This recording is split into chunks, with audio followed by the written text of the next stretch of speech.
Hello, I'm the Movie Geek, and today I'm continuing my run through of the Pirates of the Caribbean films. Today it is At World's End.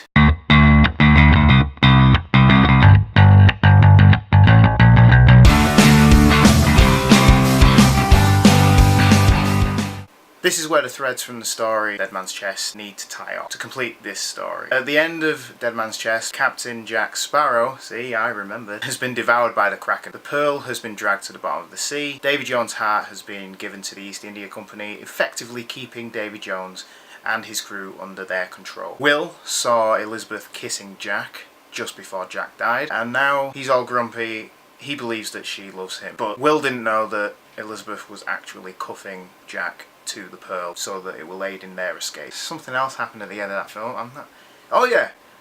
Captain Balbossa's back from the dead, so there's hope for Jack yet. It was supposed to be the end of the trilogy, if you can call it that. I don't. I just think that these two are standalones in the same universe. In a crescendo of action and obviously a massive battle, because Lord of the Rings had been out and there were battles in there that made your eyes water. But At World's End was a mess of CGI and fighting. The end battle seemed to drag on and on, probably for you like this video, but at the same time it showed a lot of restraint. There was a whole fleet of ships ready to come and fight, but what they did was they sent Davy Jones's ship and the Pearl to fight. It worked, but as said, the extent of CGI used just completely removes you from the film.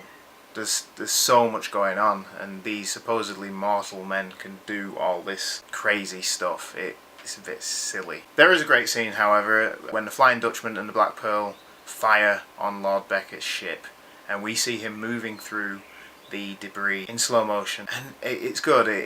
It's clearly been done for the HD sense, and it's brilliant. It's good.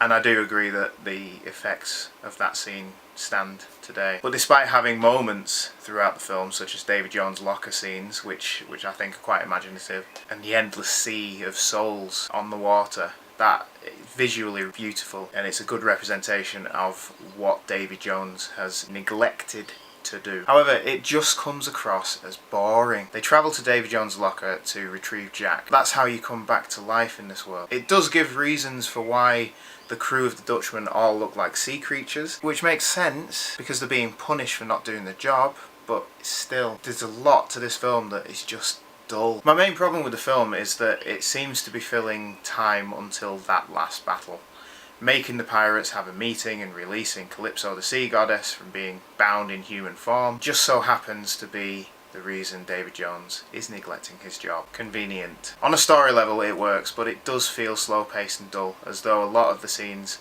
are just there for filler. Despite the ever increasing use of CGI, it is shot well, but that's not enough to take away drop in quality and the drop in quality of storytelling. Again, I believe that the focus has shifted to be on Captain Jack, remembered again, and the Will and Elizabeth story is pushed aside. They get a big reunion at the end, which is okay, and it's quite clever the way Barbossa marries them in the midst of battle. It's good. But they seem to have shoehorned in a Will, you have destiny about you storyline, which came from nowhere. The Sea Witch said something about you. Oh, where's this going? We'll see. Other than that, the escape from Davy Jones' locker and the bit and the end battle, there is really nothing that happens in this film. We get a backstory of Davy Jones and the reason why he is a bad guy. He is in love with the sea, and the personification of that is Calypso. And when he is allowed to go on land every 10 years, which is a stupid rule. You've got to work for 10 years and then one day in those 10 years you can come to land and see me.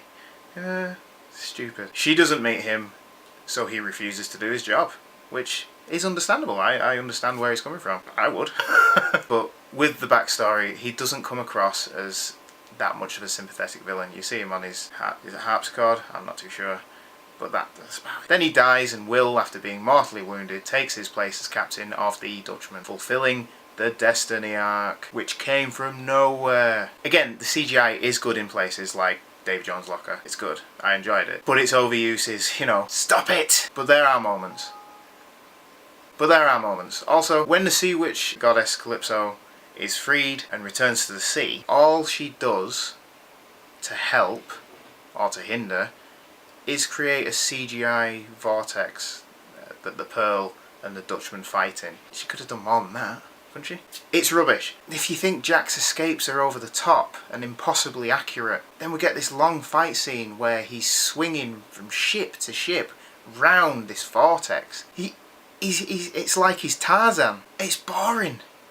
And at over 160 minutes long, it's bum-numbingly boring. Another reason why this may not have hit the sweet spot is because every aspect of the character's stories are bad.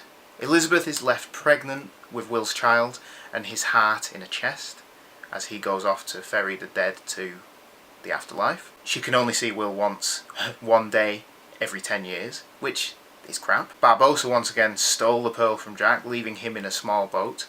However, Jack has nicked part of the map to the Fountain of Youth.